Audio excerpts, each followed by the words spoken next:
Жасөспірім кезең қызығушылық пен эмоцияға толы уақыт. Бұл жаста адам жаңаны тез қабылдайды, тәуекелге бейім келеді және өз әрекетінің салдарын әрдайым терең бағамдай бермейді. Сондықтан жасөспірімдер құмар ойынның ықпалына тез түсіп қалуы мүмкін. Құмар ойын алғашында оңай ойын сауық сияқты көрінеді. Әдемі жарнама, жеңіл табысқа уәде, жылдам ұтыс туралы бейнелер жасөспірімнің қызығушылығын арттырады. Кейбірі оны ермек үшін бастайды, кейбірі достарына еліктейді, ал кейбірі эмоция іздейді.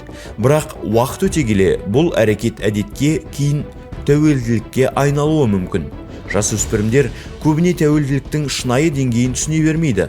Олар ұтылған ақшаны қайтаруға болады деп ойлайды, ал жеңісті оңай табыс ретінде қабылдайды.